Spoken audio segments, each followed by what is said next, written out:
Sir, as a engineer जब आप होंगे हाँ। बीएचयू में, तो कैसा रहा था बीएचयू सर? मैं 5 साल BHU में रहा 1965 से 1970 ओके। और यहीं पे हॉस्टल में था मौलवी में। मौलवी हॉस्टल हाँ। सर? अच्छा।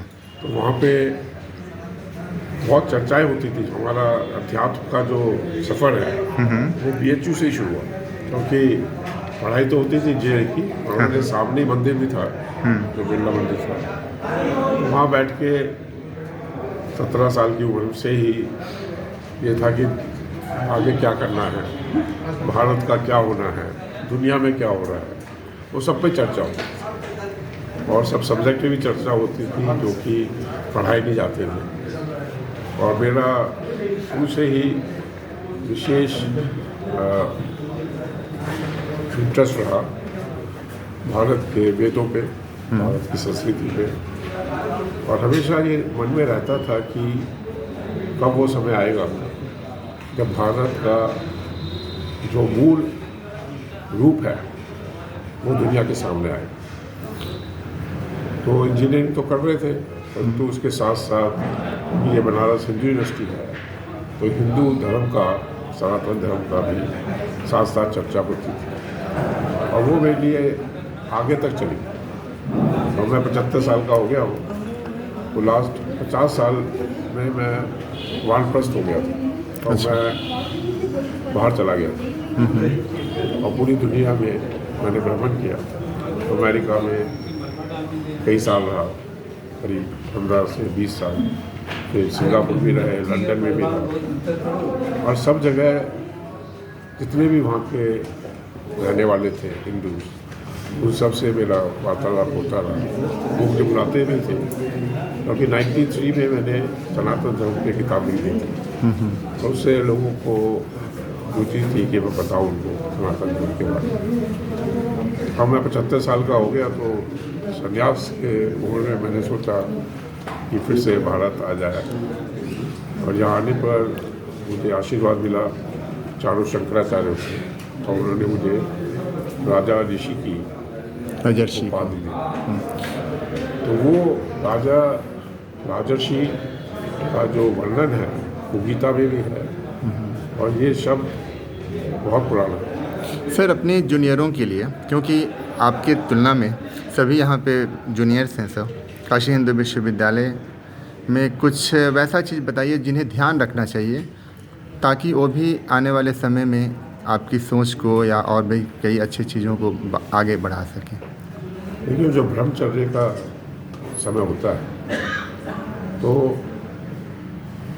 वेदों में भी लिखा है, सब जगह हमारे माता पिता ने बताया कि जीवन के 4 हिस्से होते हैं।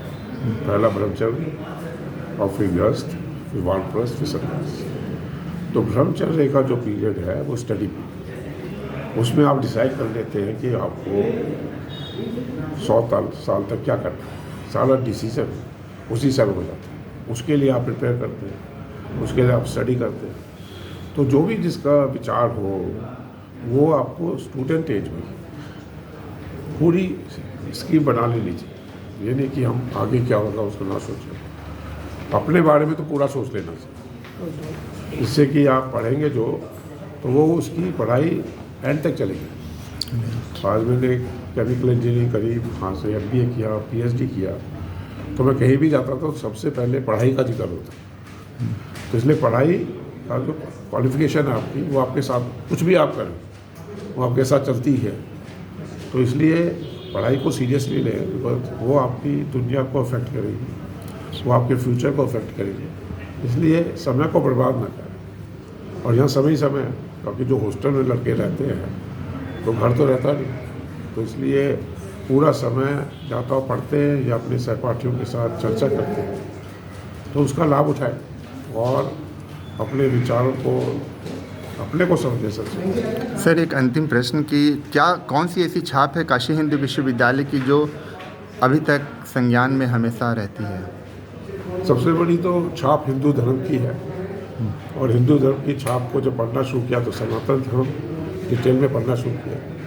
उसमें फिर ये भी ध्यान में आया कि बुद्ध भी सनातन धर्म के हिस्से है, नवे अवतार है। और भी सब जो पूरा कैसे सनातन धर्म कहाँ से शुरू हुआ, वेदों का भी अध्ययन हुआ, गीता का ये उसका सार है। तो ये सब बातें यहीं से शुरू। यदि मैं BHU ना आके किसी और यूनिवर्सिटी में जाता तो शायद मुझे वो वातावरण नहीं मिलता जो यहाँ मिला।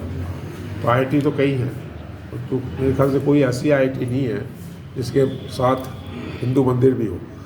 तो इसलिए, और नाम भी विश्व हिंदू परिषद है, विश्वविद्यालय BHU है, बनारस हिंदू यूनिवर्सिटी। तो बाद में मुझे विश्व हिंदू परिषद ने भी अपना चैनल बनाया ग्लोबल।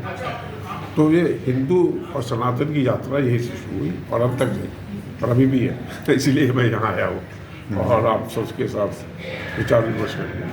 तो जो भी धर्म है वो सबसे बड़ी देन होती है। उससे आपके अंदर जो कॉन्फिडेंस है वो बनता है, और दुनिया में कहीं भी चले जाए वो कॉन्फिडेंस आपके साथ रहता है।